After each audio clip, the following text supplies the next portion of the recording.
stuck in my head now. Me too. I literally do. Let's slop them up at the end. I know. I'm definitely rewatching it. It's so funny. Oh, I can't rewatch. If I laugh too hard, I'll start coughing. Just wait for this episode. I'm gonna cough. My stomach hurts so bad when we watched it the last time. I was dying. It ached when I crawled into bed. My stomach was hurting so bad. Just chuckling at sloppy steaks. You know, they tell you can't order them that way, but they can't stop you from ordering a steak and a glass of water. Don't make me laugh at that. Just wait. I will start coughing. You have a line in this, right? I know. Okay. Don't blow it. On this week's episode, Xboxes aren't popular in Japan, PlayStation isn't popular with pirates, and Grand Theft Auto 6 isn't popular with the brands. Later, Peterson's sick and JD's tired, so we'll probably just phone it in. Oh, sweet. You just logged...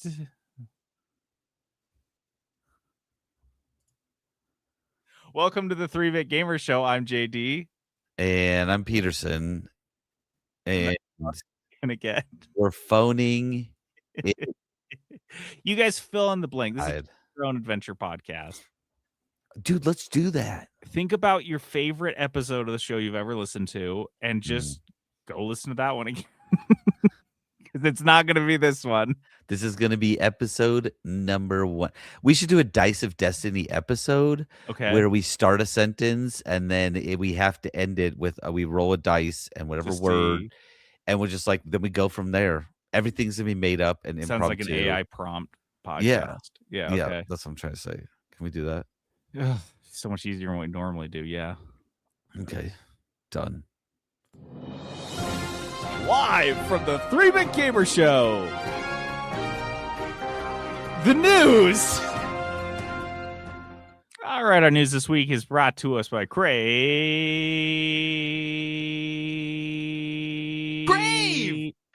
Cookies. Crave Cookies is the sponsor. Why do you have to have the last word? Let me hit stop. Crave. Quiet. There we go. Now keep going. So Crave Cookies is our sponsor. There's a cookie and soda shop, and they have a rotating menu every Friday. A new drop of cookies comes. This is the drop that's coming this Friday. Dripping that drop of cookies. Oh, okay. Caramel cookie butter bomb. This one is pretty solid. I feel like we don't get enough Biscoff with caramel. It's one of the combos we don't do a lot. Chilled berry crumble. It's also going to be a love that one. The Rockstar is still our monthly. The peanut butter cup s'more. By the way, I got to take credit for this one. I got to take credit for the fact that I came to Trent a couple months ago and said, "Bro, can we just do 1,000,000 s'mores, but just put different things in them?" And he's like, "Yep." So that's why we had that Biscoff s'more. That's why we had the peanut butter cup s'more. We're just going to keep putting. I appreciate have like that. a Nutella s'more. I'm just telling you, there's more s'mores coming because it's easy. Because JD likes marshmallows. And I like marshmallows. And then finally, the Cookies and Dream Skillet Cookie. Wait. Stop. Shut up and go back and tell me what you mean. Tell me what you mean. Cookies and Dream Skillet Cookie, which is so it's a cookie that's like a skillet cookie, and then it's like Cookies and Dream. I don't know what Dream is. My dreams are very different than yours. How wet is it? That's what I'm trying to ask. It's not super wet, but you do want to get it a little wet. It's got white chocolate chips and Oreo chunks in it.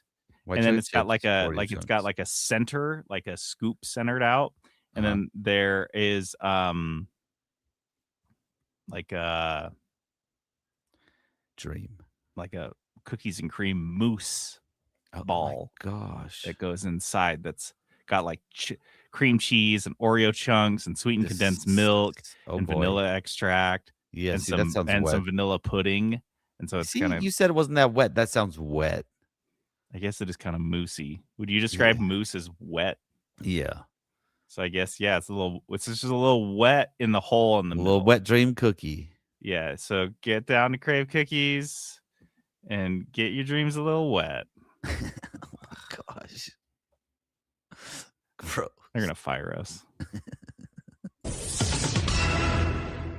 Memory and chip shortages have made Valve less confident on getting the Steam Machine and frame out the door anytime soon.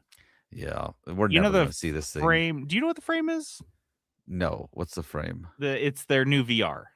So, once upon a time, they had considered releasing the Steam Machine, which is like a PC, but it's like a Steam dedicated thing.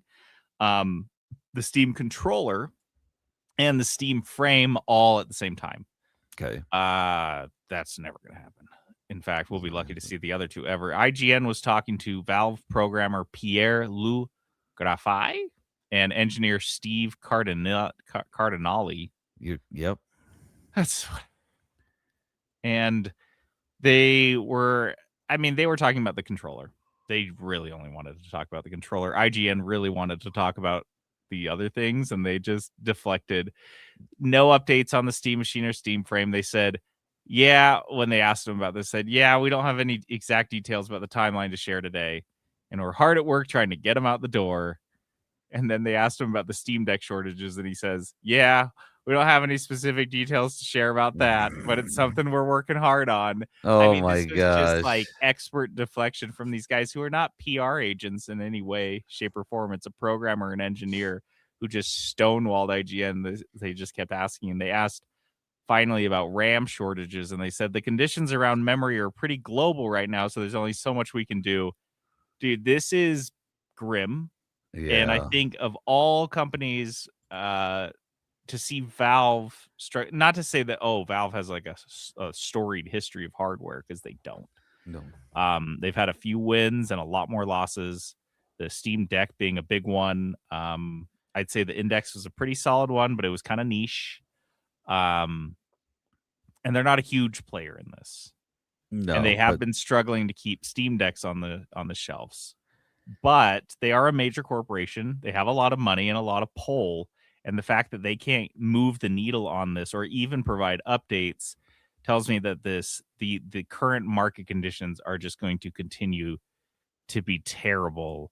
I mean, not that anyone's going to care when we're paying $11 a gallon for gas, but at a certain point, like, we're not going to be able to get anything. And hey, I'll be right. At least we can play the Nostradamus JDS clip where I can say, look, this is the only way to get tech. Go scrounge it. There's no new tech. Guys, there's no new tech. It's just never going to happen. No new tech. They theorize new tech, and they can't even make it if they wanted to. So yeah, the prototype it's not that they don't have the capability. It's not like a time machine situation where it's impossible. They just can't get the stuff. Steam machine will be made by hand by individuals who drive around their local electronic stores and scrounge tech and put it together, and each one costs $16,000. Like, you're gonna buy it from the shadiest looking guy you've ever known, and he does have one of those flip down eyeglass thingies. Oh, absolutely. Yeah, and he's always just got a cigarette dangling from his lip. Yeah, he does. No. He does. Yep. That's where you get your tech now. No one makes Xbox games in Japan because no one plays Xbox games in Japan. Yeah. News. All right, on to the next story. No, they have Nintendo and Sony, so both are homegrown. Yeah, they're like, what consoles, do we need? Why Xbox would they switch? For? Yeah, and it's not like Xbox is going above and beyond to appeal to Japanese audiences. I don't think they're trying to appeal to anyone right now. If I'm being honest, great point. Because apparently you can't even get them on the shelves in Europe either. So it's basically just the US where no one wants them either. And dude, they have completely just destroyed that. I would imagine, because this is just what we see here. Yep. And it's just like, we piece things together. A couple news stories we follow. And we painted a pretty grim picture of Microsoft's Xbox division. Can you imagine what it's like inside, where they have the actual numbers of how low their sales are, how terrible their audience numbers are, how much their Game Pass membership is bleeding subscribers as they jacked up prices? Because guess what? They did drop the prices, and that's great. But I don't know that that's going to bring people back, because once people have decided they can live without this service, and then you drop prices, it's too little too late. Not coming back. Gas prices are $5 a gallon. You're cooked. And so I feel like it must look pretty bleak inside the halls of Xbox, and the hits keep coming. There was a developer. Now, I really hate, I know I say this every time. I hate reporting on stories that are just like, one guy said this one thing, but this is relevant. It's perfect. That's fine. This is a tweet from a developer working on a farm on Sakuna of Rice and Ruin, which is a farming action RPG, which I got to see what that means.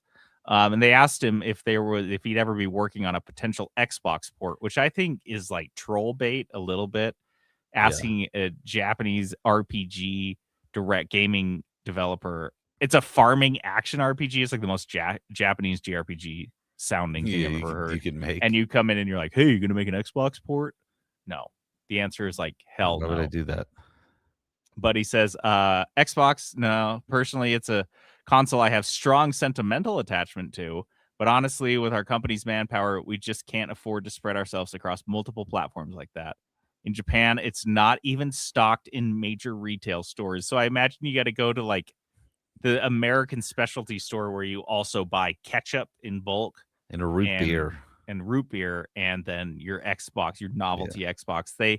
Japanese Xbox sales, in context, the last time we had this was numbers were in 2025, where the Xbox Series sales in Japan dropped 75% from 2024, and that was 31,000. That represented 31,000 units. That is a pittance. They sell more play dates.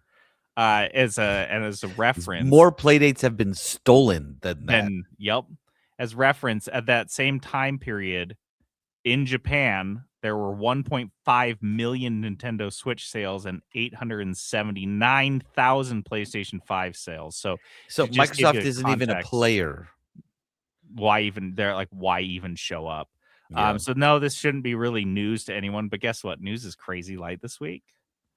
And I am feeling particularly vindictive, and I feel like dunking on Microsoft lately. So that's what we're doing. Get them.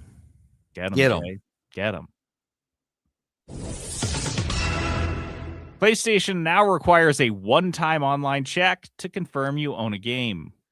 There was a lot of back and forth on this all week long as this story developed, because people started to notice updates to the PlayStation terms, I believe, and the requirements that it made it seem as if you had to be online every 30 days for single player games. If you weren't on it, then and then your I guess your unit would just brick. I don't know. And so people were freaking out, and add insult to injury, PlayStation did and said nothing. They were just like, I don't know. And so I don't know why, but it took them almost 2 weeks to respond to this. This was kind of blowing up. There were so many news articles. This wasn't just like a couple nerds on Twitter. There was articles all over the internet about this. Like, wait, is PlayStation seriously doing this DRM move? And so they basically came back and said, no, a one-time online check is required to confirm the game's license, after which no further check-ins are required. For me, my read on this, based on just reading their slow response, was that they did a lot of PR testing. They went back and forth, had 100 meetings, because that was actually what the plan was. Wow. And they're like, how do we backpedal this and just like lie to people's faces? Because that's what you do now in 2026. Just lying is just the main currency of, I don't know, business. You just say whatever you want, except for the truth. You do not say the truth. Like in that last news story we had, where you're saying they're interviewing, or 2 stories ago, I guess, interviewing those guys, and they're just giving like the canned answer. We don't have any. I'd be like, just say, like, what's the harm in being like, we can't get the stuff right now. We're trying. It's hard to get. Shit's fucked. Just say it. Like, just say it. We're not idiots. And like, they either lie or just like skirt the question. Yeah. So I do think that Sony's going to try to sneak this in somewhere down the road.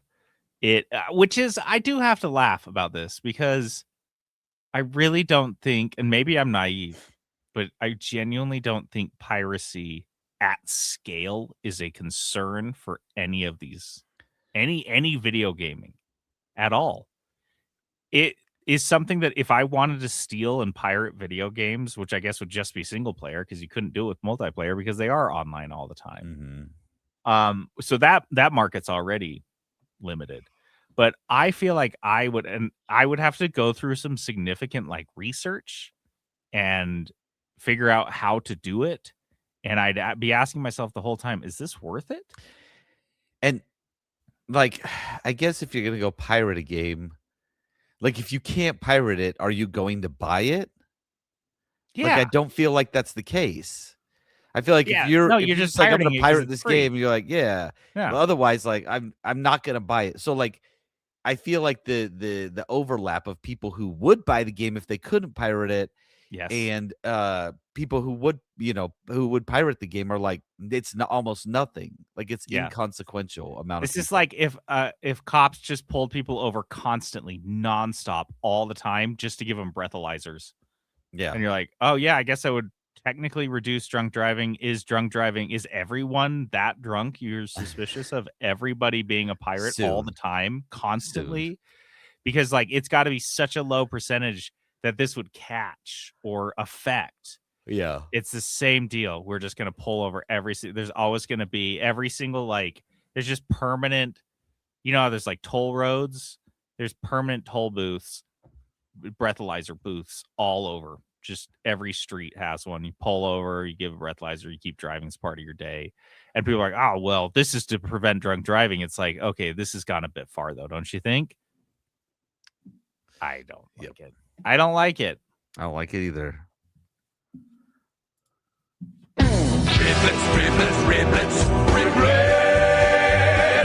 You thought those news stories were brief. How about this? How about these briefs? How about some riblets? Sloppy riblets. This is slop them up. Come on, guys. No sloppy riblets tonight. Who do you think we are? Who do you think? We're good guys. Don't expect brand product placement in GTA 6. It ain't gonna happen, guys. They're not doing it. This is Strauss Zelnick, the CEO of Take-Two Interactive. He was speaking at iIcon, which is a conference for video game executives. And he was talking about how, if you guys are familiar with Grand Theft Auto, there are tons of fake brands. It's kind of like a trademark of the series. There are no real brands that appear, even though a lot of the games are set in contemporary America, and it would kind of make sense for product placement. They don't do it. In fact, a lot of the fake brands they have that I wrote down a couple of them because they make me laugh every time. Sprunk instead of Sprite. Cluckenbell, instead of, it's like Taco Bell and KFC.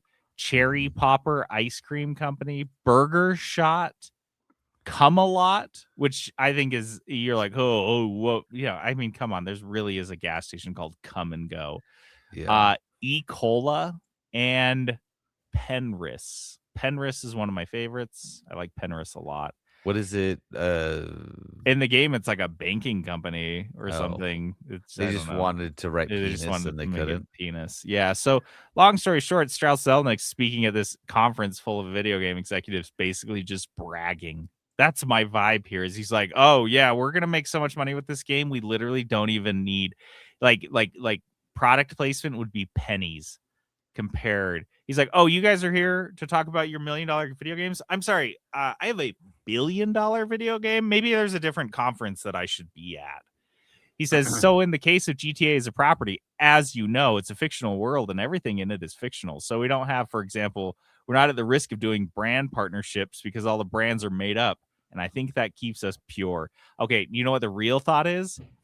Here's the real story. Someone asked Strauss Zelnick this question, and it was the first time he ever realized or thought about putting product placement in Grand Theft Auto, and was like caught off guard and decided to cover his ass. Yeah, he's like, we don't do it on purpose. Yeah. Oh no, it's all about the purity. Anytime you say pure, and no one's ever brought this up before, it's a scramble answer, and he's calling up Rockstar like, hey, why the fuck don't we do product placement? Like, that's just annoying to do, and like, whatever. He's gonna be drooling about that. 10 years of Grand Theft Auto 5 doing the numbers it's done, and all it takes is a Sprite product placement to make you another $50 million. Shit. They're gonna have it. It's gonna happen in GTA 6 Online, guaranteed.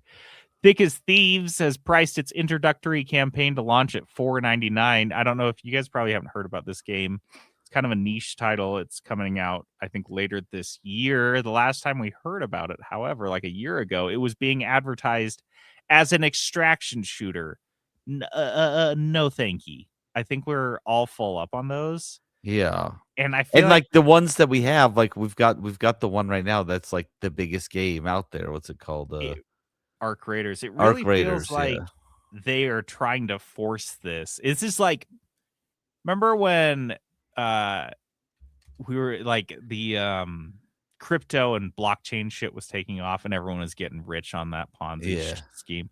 And then NFTs came out and everyone's like, this doesn't make sense. This is weird. But the same bros are forcing it extra hard, trying to make it a thing. And they pushed it so hard and it never became a thing. I feel like that's extraction shooters following up on the heels of Battle Royale.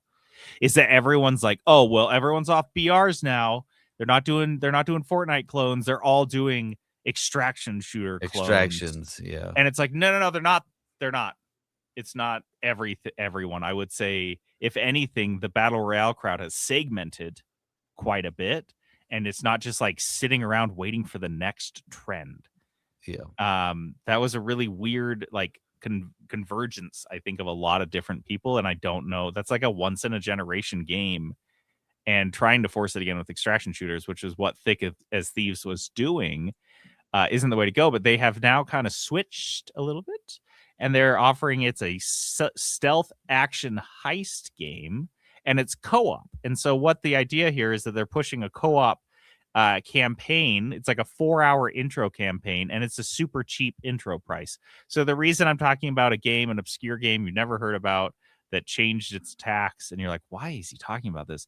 Because I love this pricing strategy. Because basically everyone who has been following this or interested in this game was thinking it was going to be one game, and they came back and they're like, actually, I don't think we're going to do that, because they wisely decided that's not really the trend. Let's focus on our strengths. Yeah. And a stealth action heist game makes more sense as like a co-op game potentially than an extraction. But how do you not piss off all those people, or just get them to remove it for their wish list because it's no longer what they wanted? Well, you offer them a chance to taste the game and a chance for you to wet your beak with $5, and then you see what happens. I adore this approach. I think this is very wise, and you're going to see, because no one's going to be super harsh on a game that costs them $5. I mean, there are indie games that are like a full indie game that takes you less than 4 hours to beat that costs $15-$20. Yeah. So $5 for a new campaign of a new approach for this game that you're already interested in, but it might have kind of changed course from when you originally wishlisted it. I love this. I think this is brilliant. Okay. Remember you said that. Just remember you said that, please. The Oblivion remaster is still broken a year after release. They don't care. They don't. And to prove that they don't care, when would you guess was the last? This came out in April of last year. So it's been out a year and a month. How long do you think it's been since it was patched? When do you think the last patch was? 5 months. July. Brother, it's almost been a full year since the last patch. It's been 10 months.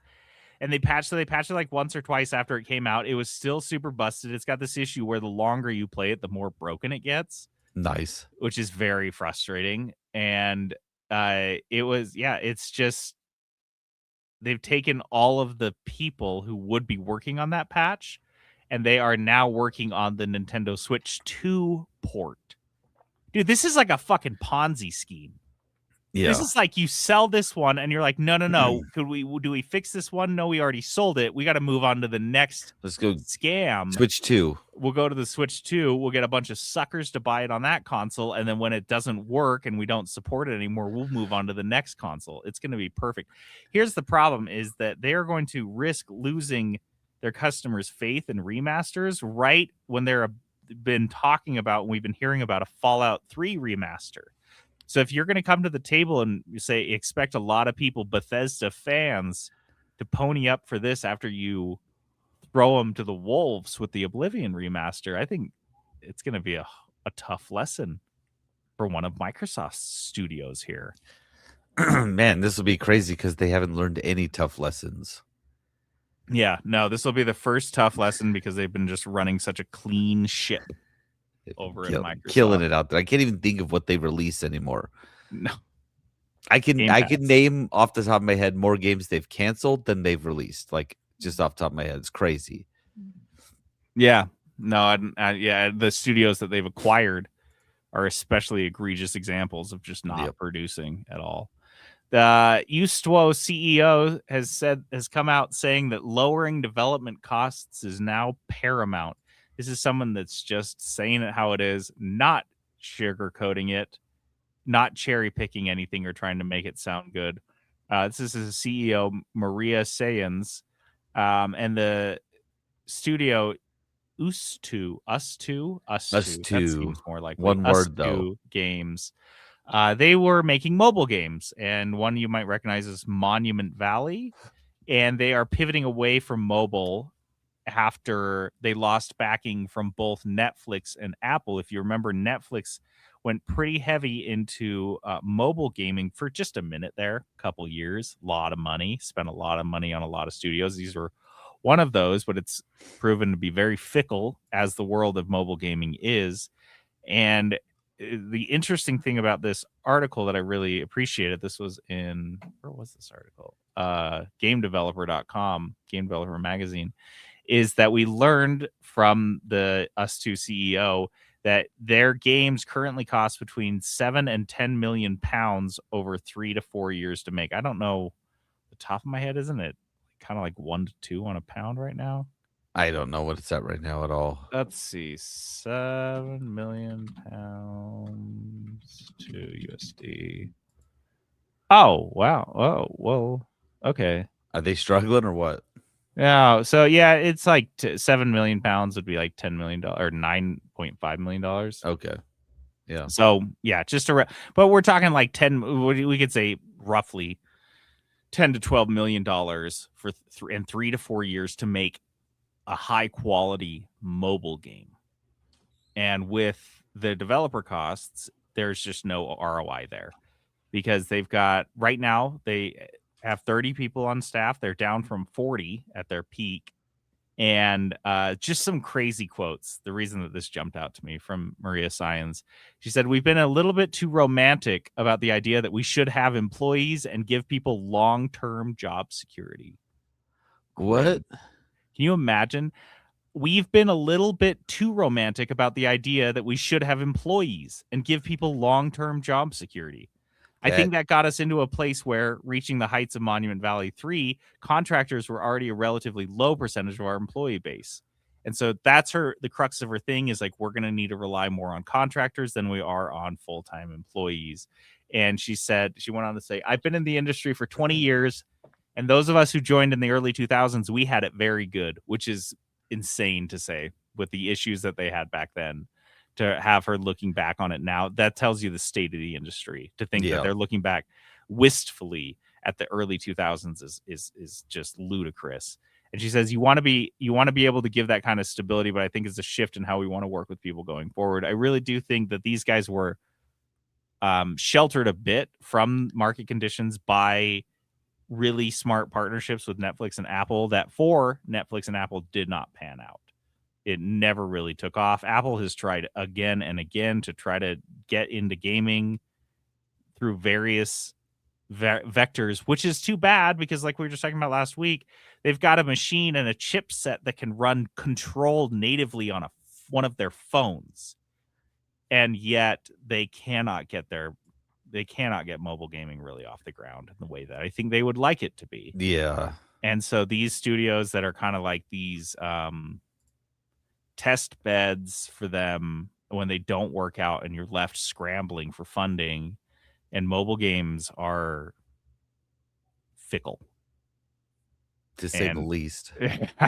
So it's just kind of grim, but yeah, like I said, the interesting thing here for me was mostly knowing that is a lot of money, 10 to 12 million dollars to make a mobile game over 3 or 4 years. And you think about the developer costs on that. That's wild.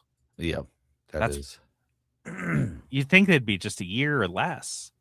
You think 3 to 4 years and that much money would be for like a double pushing into a AAA game? But, yeah, like for a good game, not a mobile game. But she's saying, but that's what her point is like we need to be on contractors because you could probably get away with a lot cheaper if you're not paying for those people's health care and whatnot. Right, but right. I don't know. It's kind of interesting. Huh. Ready for this? Ready?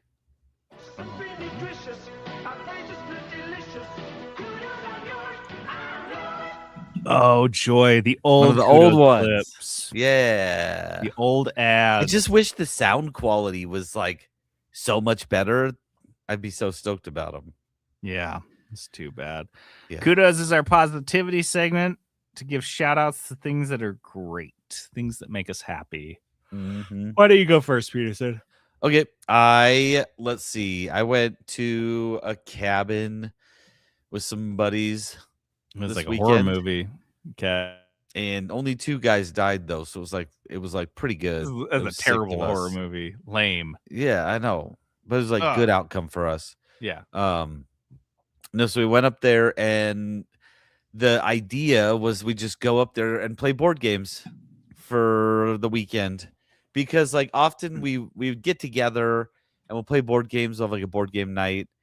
We played till like 1 a.m. Then I get to drive home, and like we were like, it'd be really nice if we could just like do a sleepover. And so we're like, one of the guys has a cabin, family has a cabin. Like he's like, let's go up there, go to the cabin one weekend. So that's what we did. I played a board game that he introduced to me. So I got to give a shout out to Nick because he introduced me to a game called Panda Royale. And he knew, here's the thing, Nick knows me pretty well. He knew that this would be right up my alley, and he was right because it is a dice rolling game.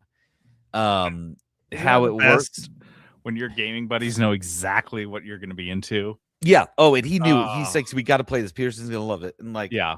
And so I was like, okay. And so how this works is everyone starts with, there's like a bunch of different color dice. And they have like different values. So it's like 6-sided dice and 12-sided dice, 8-sided dice.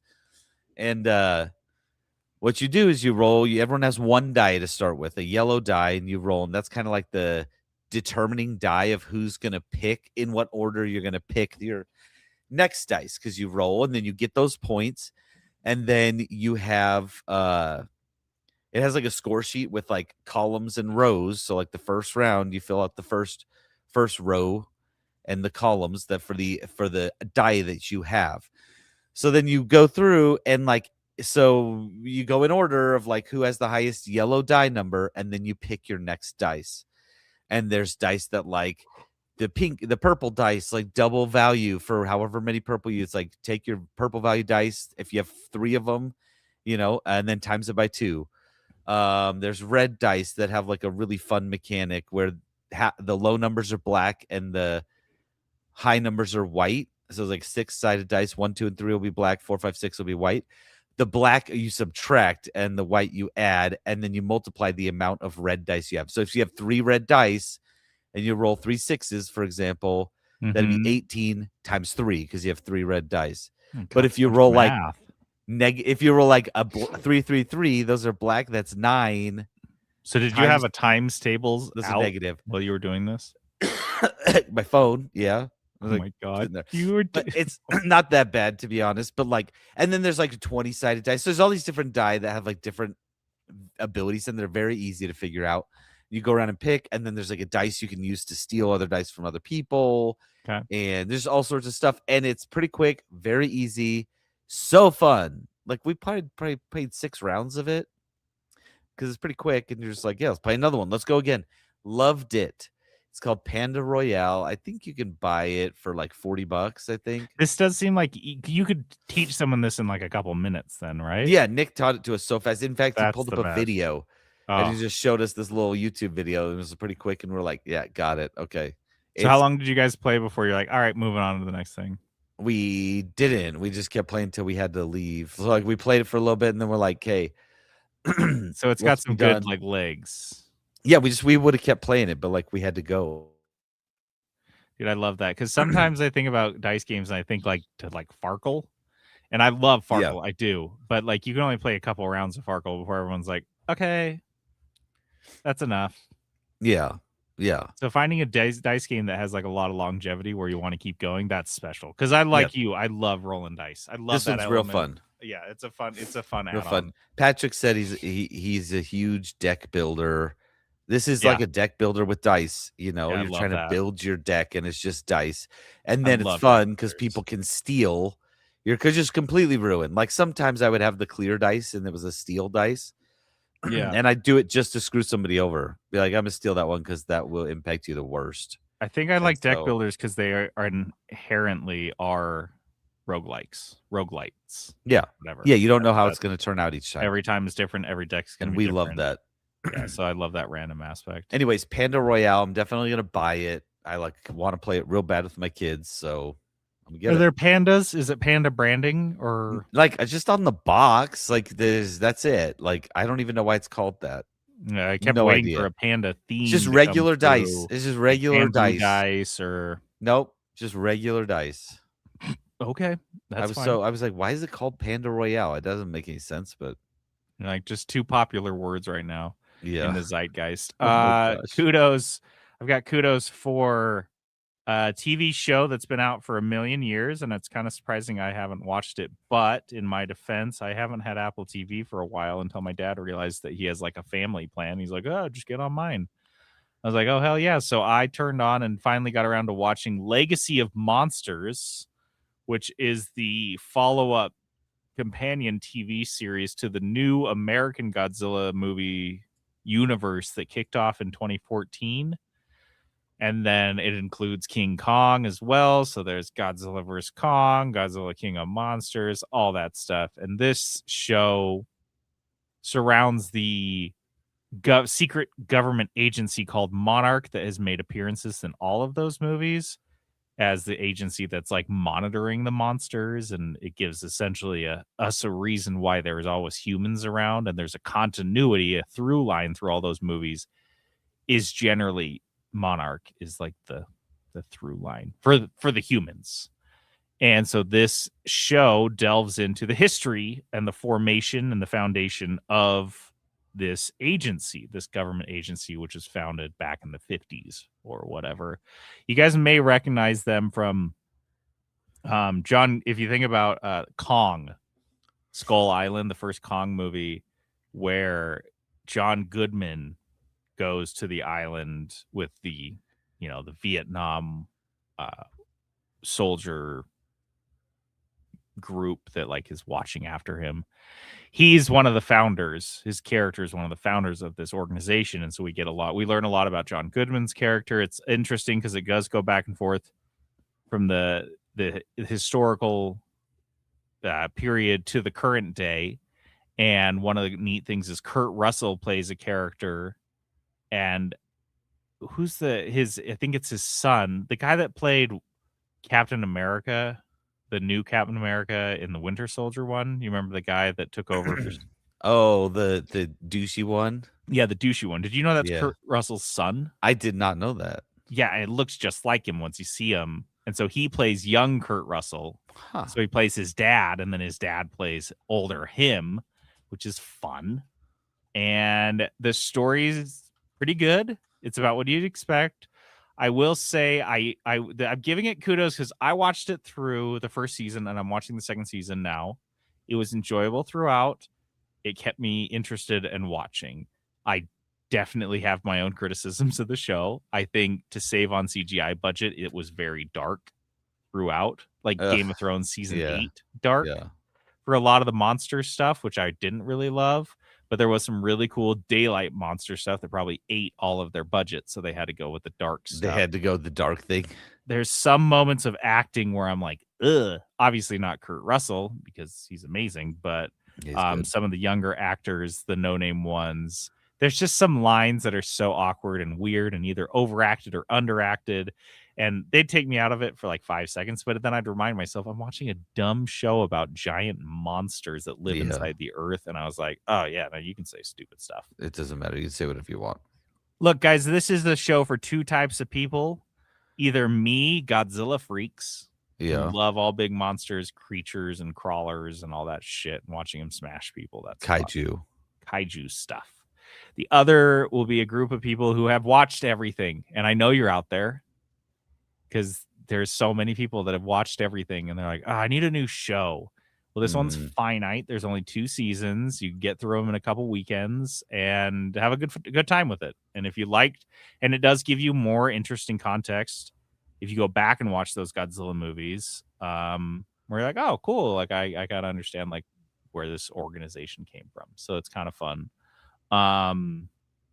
Yeah, there's plot holes. It's stupid, but the quality is fantastic. Other than the dark shots, the acting's pretty exquisite. At least with any of the older actors, and it's kind of fun. So it's on Apple TV, so no one's going to see it. But what's it called again? Legacy of Monsters. I think it's Monarch Legacy of Monsters. And I don't know. I'm starting to think they're referring to some of the people in the show that they're actually the monsters. That's deep. Yeah, I'm kind of like, yeah, because I'm like, do some monstrous. Who's the real monster? You know? Yeah, it's like the Walking Dead kind of a thing. It's a little on the nose, but we'll take it. It's fine. It's fine. Just shut up and watch it. Okay. You'll like it. Okay.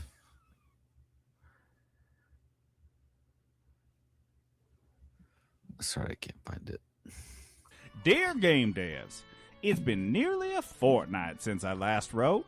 Mother is well and much has changed back on the farm, but I have just one request of you. All right, dear Game Devs, this is this segment where we haven't done this in a while. Have not done this in forever. Well, we tell game developers what they should be doing if they want to succeed. Listen up here, folks. Or just give some ideas this time, you know. I don't know. Trying to help you do your jobs better. If you simply listen to us, you could. And sometimes they do. Sometimes they do. We've got a pretty good track record. Yeah, we're batting over 500. I'd say long story. This whole podcast, we're batting over 500. Like if you were making stock bets based on our advice, you'd have some ups and downs. Yeah, you'd be doing all right. Your biggest down would be the Simpsons video game that we keep telling them to make. No, just keep betting on that, you guys. It's gonna happen. It's coming. So because I was so fixated on this Thick as Thieves pricing strategy where they changed their game and then made it $5 to try, $5 to try, I was thinking, hold on. I need to jump in real quick because I'm gonna do a rewind here. Oh, no. early on in the days of this podcast when we were recording with Spencer at the first building that we moved to. Yeah.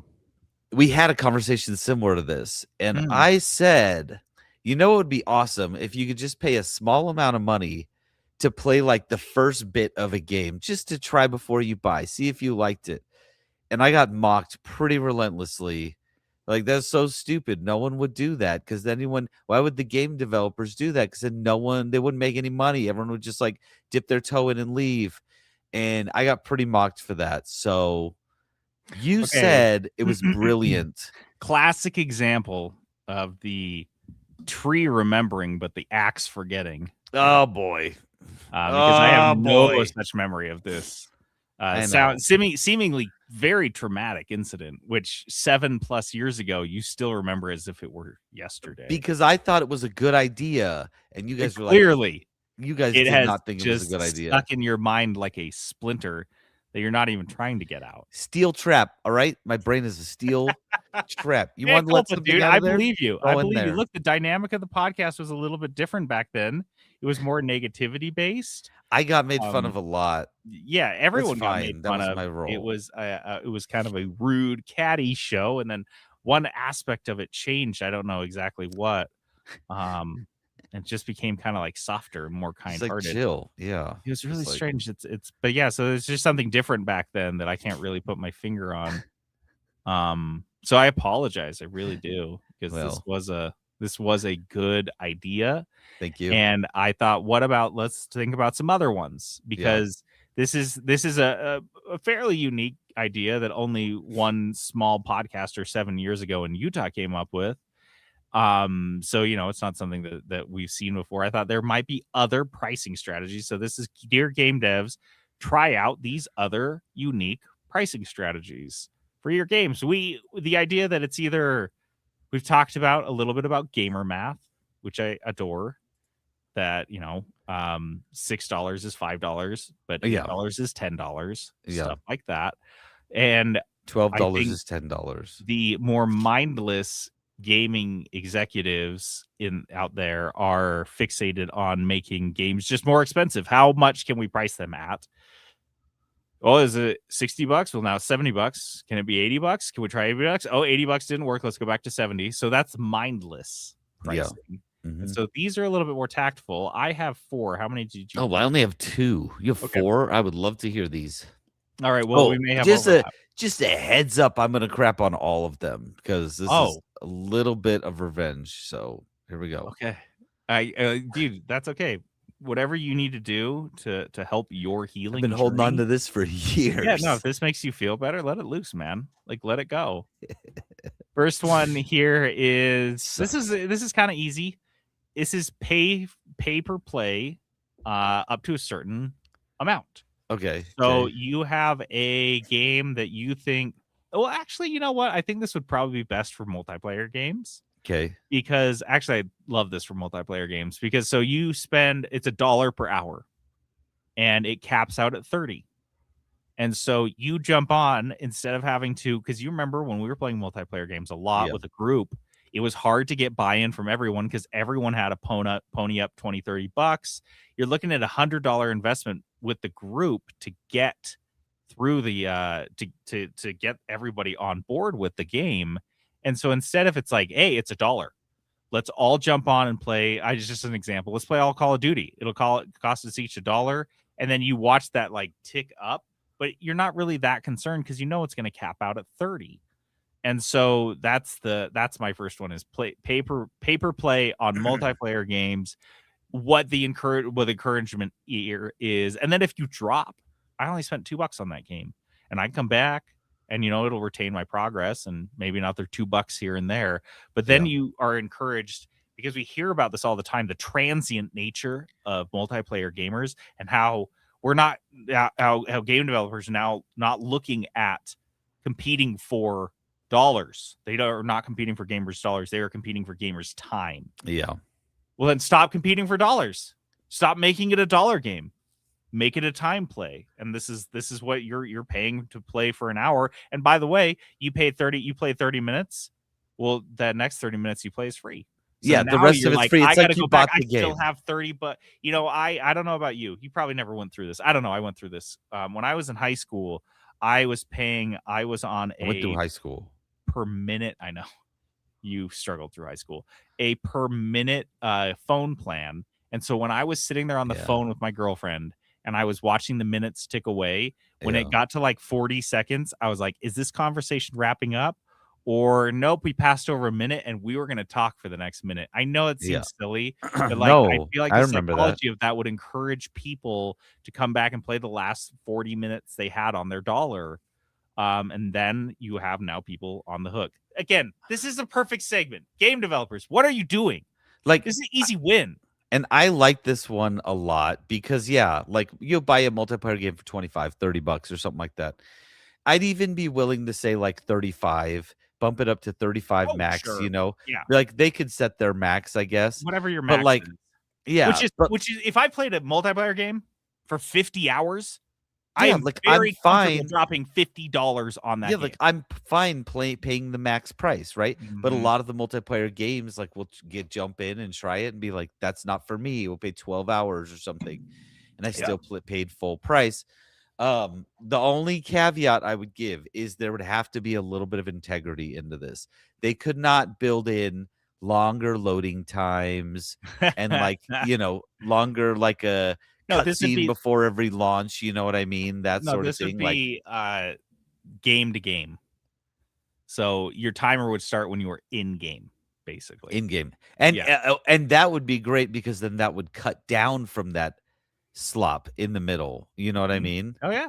Then it doesn't matter if you're because when you're queuing, when you're getting into a group, when you have the game open, none of that's going to count. But when your game match starts, this is match time you're paying for. Match time. Okay. Which is, but again, like these are, why are we, I guess I'm going to keep harping on this the whole segment, is why we're not trying new things. That's like the arcade strategy, right? Yeah. You keep playing at the arcade, you put another I still have money on my quarter. I still have time on my quarter. I'm going to play till the quarter's done. Yep. Yeah, no, and like, why hasn't anyone tried this? I don't know. There's like a lot of things that could mess up, but like Steam actively encourages this type of thing. Yeah. These types of unique. If you went to Steam and you're like, I want to charge $1 an hour, up to a certain thing, can we figure that out for your pricing model? I'm sorry, but I maybe I come across incredibly naive. I feel like they'd be like, all right, let's try it.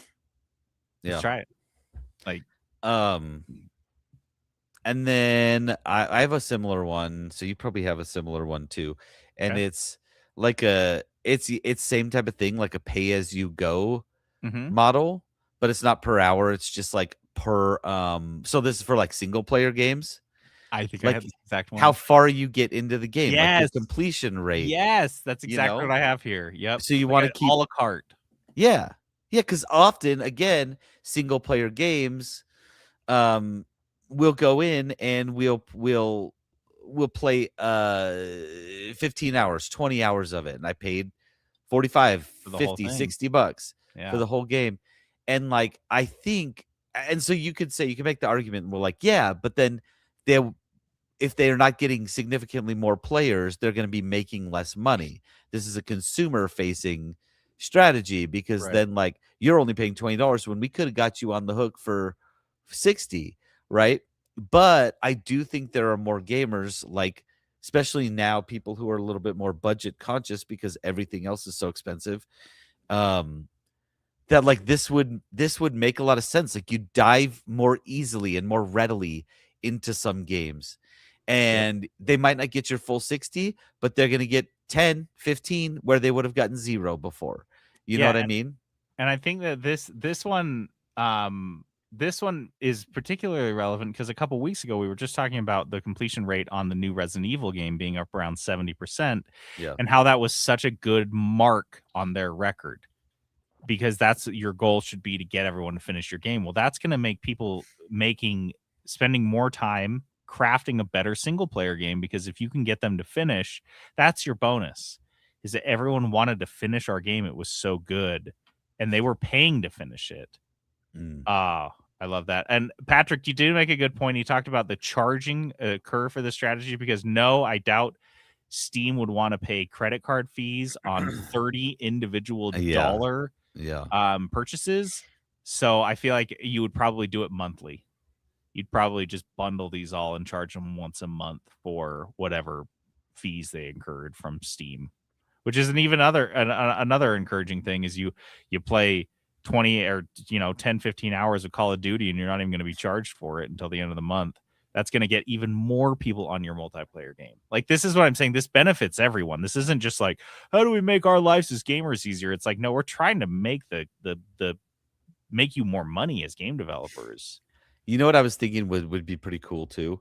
If they gave you a kickback, a tiny kickback for like someone buying the game based on your recommendation, right? Or like something, and I know people have tried kind of similar things, but say you're a streamer and you're playing a game and you're watching the price for the game kind of tick up as you're like getting further and further along, but you've got 500 people watching your stream. And what if they were watching through your platform and it was logging that was the original design of Kick. That was and so it was like Kick. And so it was like, this person was watching your stream for a long time. They bought the game. Here you go. Here's the money. Like, you influence. Well, they do purchase. They do that directly now by hiring streamers to play their games on stream and paying them. Right. But having that be more of a baked in. That's more like a dystopian situation where like our stuff is linked to everything. Like our card is linked to our account, is linked to our game account, is linked to our, you know what I mean? Which it already is. And they just pull it from there seamlessly, but that would be interesting. And, they could see then the price start going down for the game, the streamer would, and maybe even go into the negatives, Yeah. Here's my least well thought out idea. Okay. Lifetime memberships. Oh my for gosh. games like FIFA and Call of Duty. We know how this all worked out for United Airlines, who sold lifetime tickets for like $250,000, and they got a big cash infusion that year. And then 10, 15 years later, when it was costing them tens or 20, so much money down the road, they were like, oh God, what did we do? But I mean, you're releasing the same game over and over. I pay $500 to have a lifetime membership for FIFA. You're not eating shit on that. You're hoping I die or get hit by a bus. I don't think that's bad. And then every time I get a FIFA game, it's new. And like I get all the stuff. I mean, I get everything. They could do like bundle packages too. Like they could do FIFA and whatever other sports game they're making. Like they could do a sports package. You'd be like, a little extra. You get all of our sports games, all of our sports titles. And I'm not talking subscription. Yeah, this is a one-time. You give it to me forever. I have a gold card. I just get whatever I want. I just get it. Yeah, that would be interesting. I don't even know how they would price that. Mm-mm. But I think you could price it high enough to, if you priced it if you priced it at the right range, like you said, people are going to drop off and stop. This is not a mainline thing. This isn't even for the average FIFA fan, but this is to get you a couple $1 million off of the crazy super fans that want to be, and they get early access to the game. They are VIPs in every way. Yeah. But they need to pony up quite a bit right up front. Yeah. Okay. I thought so. One of the pricing, and this would just be purely interesting for me. One of the pricing models that we do when we bid on government contracts at my company is our cost plus. Have you heard of that? A cost plus pricing model. Explain it. What that is they figure the exact cost of the widget, whatever the item is, and they just put a little bit extra on there so they know exactly how much they're making per game, like how much profit. So say they figured how much it cost them to make the thing, and they figure they're going to sell X amount of games. They're going to price it that way. And so what I think this would do, like that's a tough pricing model for something like this, but I think what that does is that makes them way more conscious about their development costs and timelines. Yeah, which is something they've struggled with, clearly. Which is what they're terrible at. Because I feel like a lot of these games that are released, they could do better if they were better at this. Like, I don't know how, but it seems like they're getting worse at making video games than they ever have. The last 10 years, 10, 15 years have just been constantly downhill. Just getting worse. And you're like, you guys have to be better at this. And that's what it kind of drives, is like, what this is going to cost, and you're building in a tiny profit margin, like a fixed profit margin per unit, and you are going to get that, and like you're going to drive your costs down and the way to do that isn't by laying people off. No, layoffs. I heard the way you do that down, and I automatically am like, layoffs, right? I get the way you do that is you get better. You do it faster. You do it better. They stop making a game this game's going to be 280 hours long. Like, hey, I'm going to release a game that's going to be 60 hours. I like that your pricing model is to encourage them to suck less. Yeah. Yeah, that is fantastic. That's a great motivation. Because I hate how bad they are right now. Yeah. And we're not getting games because of it. They just will cancel games because they're so bad at planning that they're like, it doesn't matter what we sell this thing at, we'll never make money off of it because we have spent 10 years making this game and it has cost us so much. We're never going to make it back. And what you've shown me is actual garbage. So, like, I don't want to play Destiny 2. Thank you. No. Good. Yeah. My last one here is another one I didn't think out super well, but I think it would be interesting to see game companies play with this one. Is we have it's kind of niche. It's less common these days, but when you have especially a single player game, but more frequently multiplayer games as well, as you have the base game and then DLCs. And I find the regular pricing model for this is a full price base game at about $60 or $70, and then the DLCs are anywhere from $15 to $20. Does that sound accurate? that's like what current pricing model sounds like. Yeah. I am proposing changing both of those, where we are lowering the base game and raising the DLCs. So you show me your base game is good, and then you pay. So I am more likely to pay $30 for a DLC if I paid $30 for the base game. Just like with Planet Crafter, they could price a DLC at any price. And because I'm pretty sure I paid $7 for the base game, I'm happy to pay more for a DLC. So you pay. So I'm saying a low price base game, get us all in and hooked, and then make it so good, so cheap, so value laden that when I buy the DLC, I don't even care about the price because I know it's going to be gold. And we're not talking about like holding back content so you can release it as a DLC later, because sometimes that's what they would do. Right. They'd be like, but we will say, give us the game, give us a good game. Like you said, with Planet Crafter. And this isn't for everybody. This is for like small games that go really big. And like this game has a solid fan base. Yeah, charge me $20-$25 for the DLC. Yeah, but put some value in it, like and lower it. Like, so now that Planet Crafter's out now, the base game's amazing. Yeah, lower that price more and more. Hell, make it fucking free. Well, we'll give you a taste, man. Yeah, because we know you're gonna want to hit these other planets. Well, that's how they got us in. We played the demo and we were like, we're just gonna buy it when it comes out. I don't even know how much it is. We're gonna buy it. Yeah, dude. Because if you're drug, that's the thing. That's why drug dealers give you a taste of the drug for free, because they know it's good. And they're like, that's been the biggest problem we keep referencing the last 10 years is video games just stopped being good. And that stopped being the focus. And shockingly, they stopped being good, because that's all that used to matter, was making good games. And we saw when the last time there was an over-reliance on not the game itself, they buried a couple thousand copies of an ET game for Atari in the desert in a landfill and covered it with concrete, because they weren't making good games. They were making product tie-in games, and now they're not making good games. They're making software as a service type games. And so if we can get back to our roots of just making good games, the pricing models you can get away with are myriad. And like when I say like add in the value, like for example, Planet Crafter, JD and I are playing it together. I haven't bought the toxicity update or the toxicity DLC. JD did, and it's like, hey, as long as one of you has it, you can play like it. 40 hours in.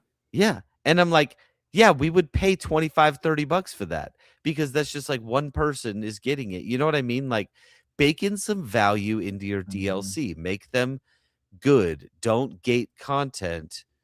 And like just sell it later as a DLC. Give us good DLC. Yeah, and I love the idea. Now that I said it out loud, I love the idea of every DLC that comes out, your base game goes down $5. Yeah, because it doesn't matter. It doesn't matter if you have. So say you have 5 DLCs and they're all great and they're amazing. It doesn't matter if you can't get people in on the base game first. Yeah. So so do I try to nickel and dime over that $20-$30 I'll get out of the base game sale, where I might lose all the DLC sales, or do I lower it so much that it's basically free? Because people will play that whole thing, and if they love it, now we know they love it because we had enough money and runway to make 5 DLCs, then we'll get all the DLC sales, and that's more money for us. So that one I liked a lot. Anyway, that's all I got. You guys, if you have other pricing strategies you think, get them to us, and we'll get them to the proper authorities so they can start testing these things, thinking out about for these us. things. Yeah, really smart stuff here. Real wise. You're welcome. Dice of Destiny. Dice of Destiny, this game we play at the end of every episode. We use some dice to tell us what game to pick, what genre it'll be in, and how much money we can spend in it.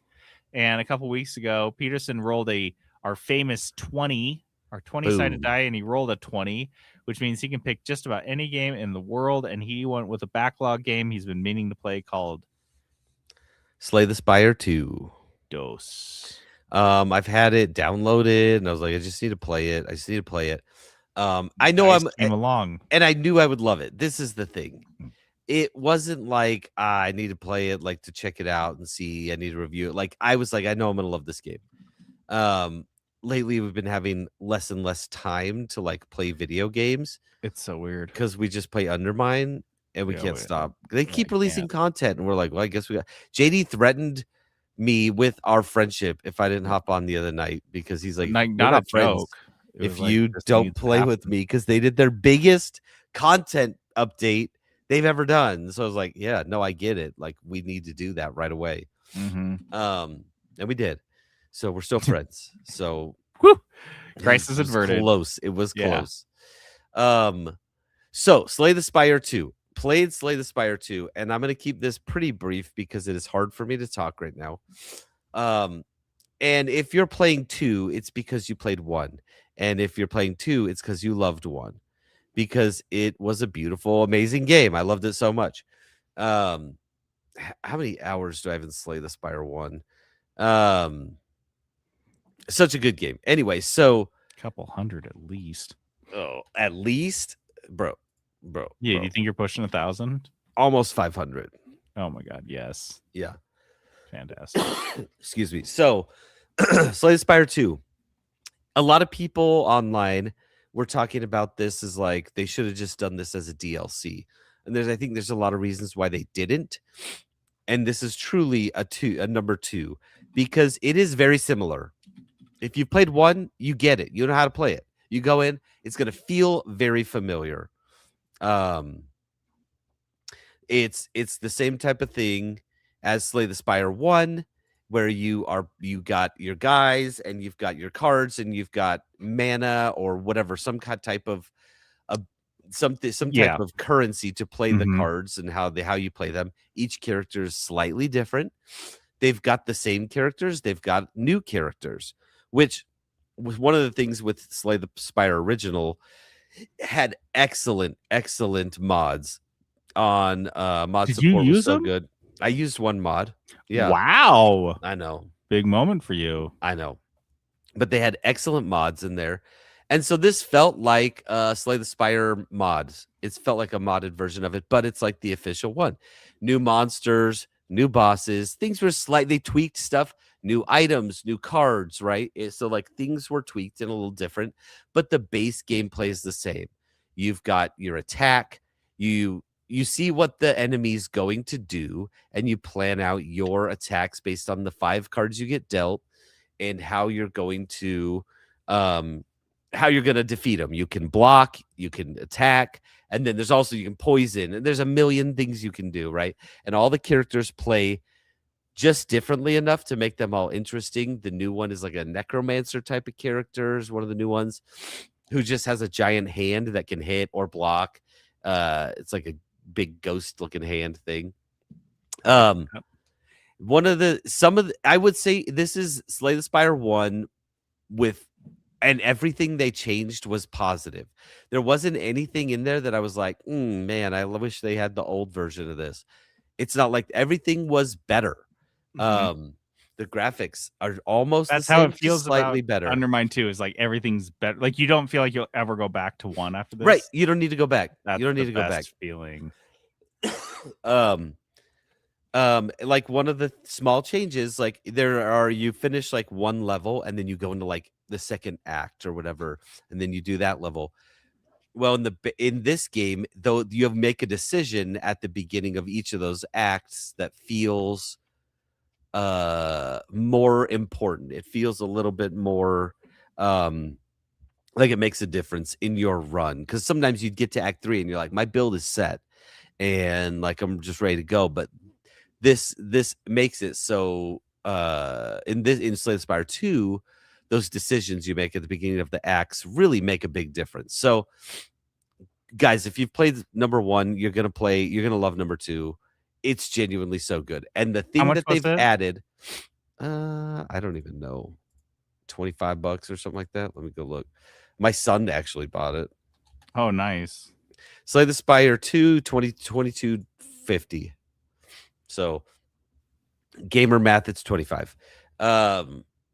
So okay, but the main thing that they have added is co-op. Co-op is interesting. That's what I've been interested to hear about, because you played this with your son then, right? Yeah, you're playing with somebody else. So you've got a team essentially now. And it does make the game easier, but it also, the trade-off is it makes it a little slower, right? Because you're like, you got a guy now with you that you're like, I was at the point where I didn't even have to read what the cards did in Slay the Spire. Like, I just knew what they all did. And so I'm just like, bam, bam, bam, bam, bam. Yeah. Well, when you're playing with someone else, right, you kind of have to, you can coordinate your strategy a little bit. The way my son did it, we didn't do it this way, but the way my son did it with his friends is he literally had a second monitor up with his friend who he's playing with, screen sharing, so they can see each other's cards. So they can plan it out together, be like, okay, you play that one. And so, because you are doing some of that. You have to plan it. Yeah, so you sit there and plan it, but like when they're doing a screen share and he can see his friend's cards, it makes a big difference rather than like relying on his friend to tell him what he has. And so it is slower, but it's easier. Like, it's easier to win, but it's awesome. It's such an awesome addition to the game. And what I had read, because I've been trying to buy the board game. It's like a card game, deck building card game of Slay the Spire that they've made, and it's hard to get because it's an excellent game, and it is a co-op board game of Slay the Spire. And so people online were saying, yes, who had played both, they're like, it feels like the board game of Slay the Spire. That's awesome. Where you're playing with somebody. And I'm like, I want that. Like, I didn't think I wanted that until we had it. Same with Undermine. That's what I was just gonna say. This sounds a lot like Undermine 2, where we're like, so do you feel the same way where we're like, why the hell wasn't this co-op to begin with? Yes. It's hard for me to even think that it wasn't co-op ever. Because I can't think of Slay the Spire as co-op, because I did play it single player so much, and now I'm trying to think, like, how would it even work? Yeah. Yeah, it's crazy. Now I want in on this. Do you think the two of us would have fun with it? I do think we would have fun with it. If you like Slay the Spire 1, then yeah. Yeah, I played it for like a couple hundred hours. So, yeah, it is a very good game, guys. Like, top tier. If you look, I don't know, I didn't look, but it did get review bombed. Yeah, but this was Chinese gamers. Yeah, it says mostly negative. Chinese gamers review bombed it, which is unfortunate. Yeah, because they have no other vehicle to actually ask for change in the games they play, so they just have to review bomb stuff. But excellent game, guys. Honestly, hell yeah, is very, very much worth the $25 that it costs to get. And I'm sure it'll start going on sale regularly, like the first one did. Have they even released 1.0 yet? No, it's still early access. Yeah, and it feels complete. So, like, I do like that. Like how we're playing Undermine, and it's not even 1.0 yet. No, it feels. But they keep adding content, and you're like, oh, nice. Because cool. I think the thing with Undermine though is there's obvious gaps. Like, there are things where, like, oh, this doesn't even exist yet. They literally have a character they just added called Placeholder NPC. That's his name. Yeah. So, I think it's crazy they didn't even just give him a name. Just call him some dumb Jared. So anyway, so that's buy at any price, guys. Yeah, it's so great. Okay, so that means we've got a re-roll, and are we gonna do the 21st? Sure. You got one? Yeah, I got it. Okay. 16, which is early access. Oh, hey now that one's pretty fun. Yeah. Okay, so early access is off the board, and stealth is back on the board. No. Okay, and now we've got the 6-sided die. For who's going to play it? 6. You find a $60, $70 early access game. Okay. And then do you want odds or evens? I'll be evens. It's a 5. All right, you're up. Well, I'm going to play $60 early access. Okay, hold on. I got it. JD rolls $60 EA. I got it. No, I did it. No, mine's already there. Yours is so bad. We're typing on the dock at the same time. Doesn't matter. I got it. We're not competitive. I got it. It's fine. All right, that's mine. Oh, so I'm gonna get you. Don't even worry. It's gonna boom me. I'll start adding words to your intros again. Please. Oh no, not that. Anything but that. Don't throw me in the briar patch. So, guys, that's the whole sode. We did it. You're welcome. It's over. And shout out to Patrick for hopping on and hanging out with us. Yeah. Guys, we stream on YouTube every week. We never miss an episode. Just subscribe to us or jump on our Discord and we'll drop those links for you. All right. Well, to play us out, we've got Dangerous Nights. People can change. People can change. No, gosh. If you guys, I challenge you to figure out what this is from. Because JD and he showed it to me, and I lost it. He knew I would, too. There is a very specific funny bone that Peterson and I both have, and it's very rare genetically for people to have this. Yeah, it's actually pretty stupid, like, but something about this just screams to us. This is, what's that guy's name? Tim Robinson? Tim Robinson. It's his type of humor. Yeah. I don't know. It's just...